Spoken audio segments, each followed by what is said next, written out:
Hi there, I'm Mark Burnett, and this is my attempt to finish 40 tracks in a year. And it's going pretty well. Up until last week, when I started to run into problems with time due to the amount of energy that's required to put these videos together. And then I thought I'd maybe try and shorten it all and combine it into one video. And then I realised I was just basically bailing out. So instead of doing that, I'm going to up my game a bit and work a bit harder and see if I can just make it happen. Hence, more lights, quite bright and frightening actually. Not sure if it's great. I kind of like the moody, dark studio look. But we'll see how lights works. Also, new curtains. It's Quaitons for you. So yeah, it all feels a bit close and it sounds better with the curtains up actually, which is nice. And yes, my main camera is still being repaired, so we're still on GoPro. But I am realising that actually it's a new GoPro. They're pretty good, hey? And you can see more stuff down here, which is actually quite useful. Anyway, so what I'm going to do today is production insights. But instead of focusing on one track, well, I am focusing on one track, but instead of it being particularly about that track, I'm actually going to talk a bit more about process that I use with Live to get my tracks together.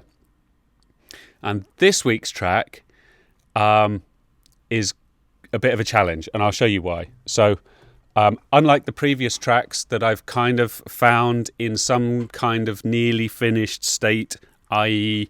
they have at least been arranged, this one isn't. And actually, it's quite a long way off being a finished track, which wasn't the plan. I was mostly going to be just finishing stuff that's definitely done.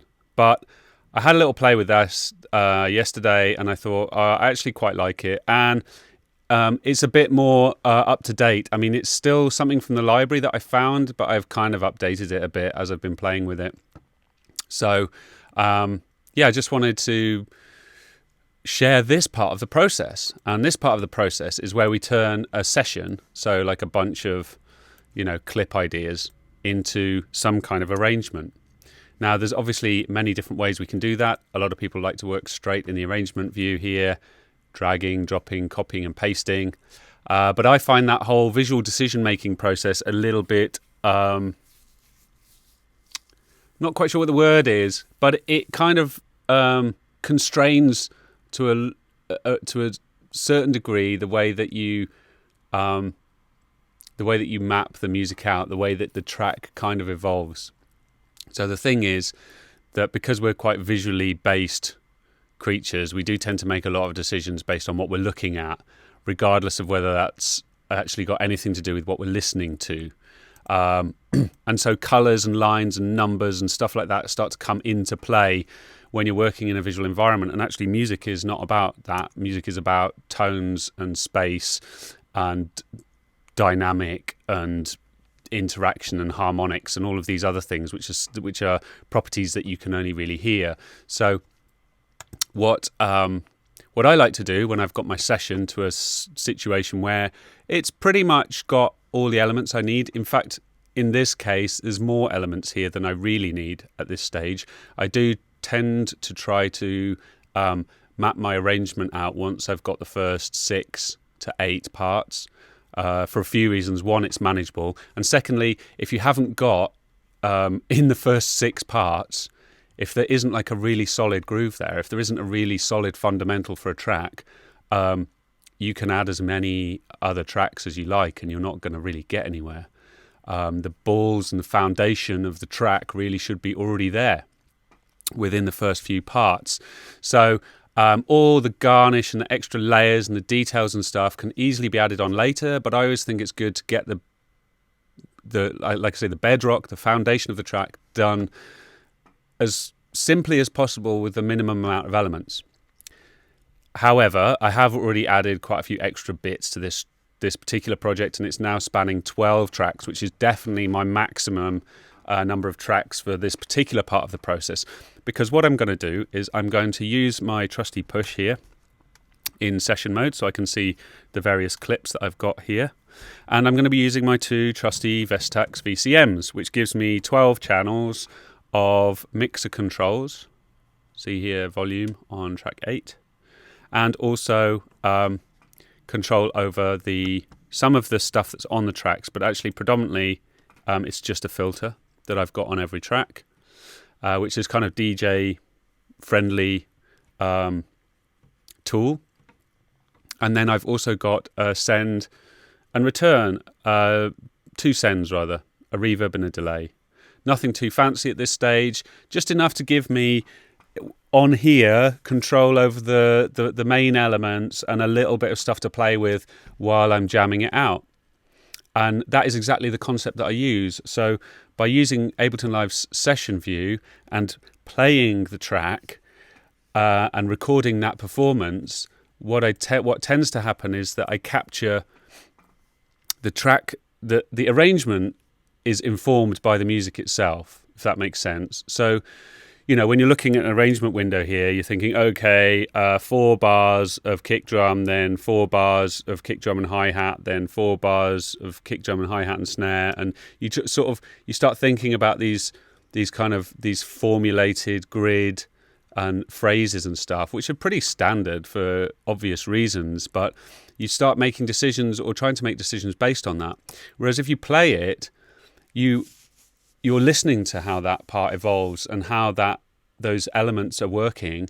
And it's very difficult when you're looking at an arrangement to know how long you can play something before it becomes boring, before it feels like there needs to be a change. So even though you could draw out kind of a standard arrangement here, you have no idea really if that section in the middle could have been 8 bars longer or should have been 4 bars shorter. Until you've listened through it, and then you can make those decisions. But actually, if you play it, then it becomes really obvious how long those different sections need to be and when changes need to happen. And it doesn't matter if you make mistakes as well, because of course you can edit it out. So I'm actually going to do that just now, live. I've got my track set up, approximately level balanced. And I've got a filter on every track, so I can, just filter stuff out. And I've got my sends set up. And there's other stuff that you can control here, but I'm going to keep it really super simple. And I'm just going to play this project, this session, until I feel like I've drilled it, really. And I'm bored. I mean, hopefully that won't be ages, but it'd be good if it's kind of double the length of what I think the track should be, so that I've got plenty of material. What tends to happen is you kind of do some good stuff at the start, and then you kind of get a bit lost, and then and then it gets a bit boring maybe, and then you figure out some ways to play with the parts, and then you do a really cool bit like 10 minutes in, and then you maybe do your best intro section right at the end. I don't know, however that pans out. Anyway, so I'm just going to literally jam this out now, and I'm going to turn my microphone off so that you don't get the feedback from there. And you'll get a nice clean sound, theoretisch. Let me just check that I've got the output set up. Yeah. Okay. Cool. So, yeah, without further ado, let's make a banger. Where to start? Let's try.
that's the process, just kind of jamming it out.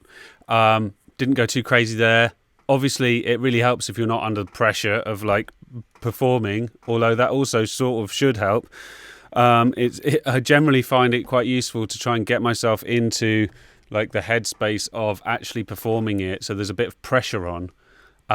Like perhaps maybe there's a crowd, perhaps maybe you have to nail it the first time, just so that you don't end up going too far down the whole, well, just letting one loop play for ages while you noodle with something else, or try to sort of fit a bit of extra production science in there while you're doing it and just kind of really perform it. I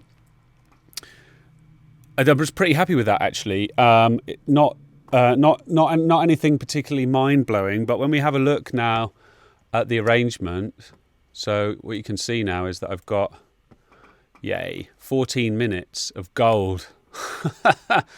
No, I mean, literally everything that I've just done, so all of the clip launching, and most importantly, all of the envelopes. So every track here has now got...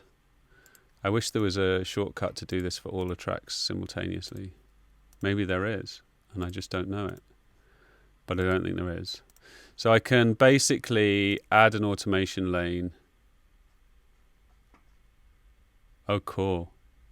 So delay time calculator is outputting loads of delay time info. Let me get rid of that. So everything, every little move I made, every little automation is all here. And when you look at the grand total of that, when you actually sort of see the scope of what's just been recorded, that's, again, it's not extremely extensive, but there's a lot of stuff in here that would potentially have taken quite a bit of time had I decided to, do it manually, sort of put the stuff into the arrangement, and paste it in and draw the envelopes and all that sort of stuff. And at the very least, I did make some small volume adjustments, and I don't really want to have automation on the volumes, so I'm just going to reset these to whatever the volume was that I had at the end, approximately. And then, because I want to be able to have the master volumes free to, that must have been -8. I want to have the master volumes free for when I do the mix, so that I can put essential automation onto there, and in the end, base, it's at -12, delete that. So basically it's just a process now of going through and tidying this up a little bit. And what I generally find is that, as I said before, once you've got this kind of crude arrangement nailed down, they're all pretty much -12. Some of them are a bit lower. That was -15. So once they're all nailed down, I can then have a look at the kind of the bigger picture with the arrangement here, and I can do what I would call a macro edit. So I would listen through this now one more time, and I would choose the sections that I'm going to use, or conversely delete the sections that I'm not going to use. So there'll be some sections in here that are too long. But what I generally find is that if I condense this down by sections, so taking out 4 bars here, 4 bars here, 4 bars here, 4 here, 4 here, 4 here, 4 here, rather than then what happens is I get this more condensed arrangement, which is which can be good. Or alternatively, what can happen is that you find that you've got a good solid section, so 4 to 10, so there's a good 6 minutes here that just kind of works, in which case you can kind of crop all of the rest of the stuff and just work on refining this. But what's really good about that is that you've then got, you've got these other sections where you might have done interesting or good transitions, and you can just sort of use these global copy, paste, insert, these global tools for editing to just kind of copy and paste, insert. So you can do that kind of stuff. You can duplicate time, you can cut time, you can insert time.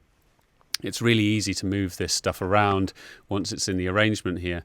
And I would, like I say, go through this pretty quickly to make a decision on the main sections and what I'm going to keep moving forward.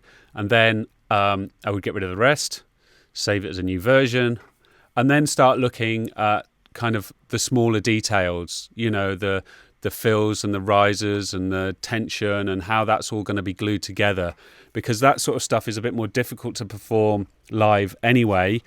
And when you're working straight from the session, again, it's a bit tricky to sort of do really well balanced and really sort of deliberately delivered transitions and sort of rises and falls and all of those kind of energy movement things.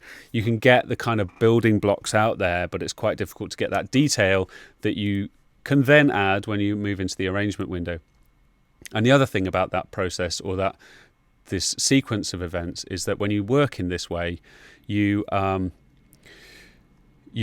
remove a lot of the possibility of wasting lots of time doing unnecessary stuff. So after I've cut this down, I listen back to it, I should have a track that's decent, that lasts 6-7 minutes. And if I haven't, then I'm not then going to waste loads of time doing all loads of details and stuff on a track that is then not going anywhere. And I see that quite a lot as people start going into a lot of detail and adding loads of extra tracks in their song before they've even really kind of nailed the fundamentals. And I see that as actually a really big time saver and a really big energy saver. It's one of the reasons why I love using Ableton Live for producing. So that's basically where we're at. I'm not going to go into doing the crude arrangement because I have to listen through this. I'm not going to torment you with another 15 minutes of listening to this track yet. But that's what my next step is going to be. And I've now gone from what was just a sketched idea here to something that's nearly maybe much closer to the other tracks that I've been finishing as part of this challenge. I'd already sort of laid them out in an arrangement and they just needed tidying up a bit. This one does need a bit more work than that, but I'm fairly happy with the foundation. I'm quite happy with the groove. I'm quite happy with the way that's working. I'm not 100% sure how the bass here is working, whether it's necessary, because there's other elements here. But listen, all of these little details I can now look at in context of the arrangement, which is a better place to make those kind of decisions. So thanks for tuning in again. Of course, if you like what you see, if you like what you hear, feel free to subscribe to my YouTube channel. You can also check out my artist page, Dirty Looking Mobile Disco. I'm posting all the music that I make on there, on all the various channels, YouTube, Facebook, etc. Instagram, you can also follow me there. I do really appreciate the support, and it just gives me a bit of determination to finish this challenge. It is a very personal challenge, finishing all these tracks. Like I say, they've been collecting in my archive for years, and unless I do something with them, they're just going to end up on a skip somewhere in a broken hard drive. And all of my creative ideas would have been completely wasted and pointless, because music is not really a hand solo operation, is it? So yeah, again, thanks for tuning in, and I'll speak to you all when I get back from my holiday in 2 weeks' time. Ciao.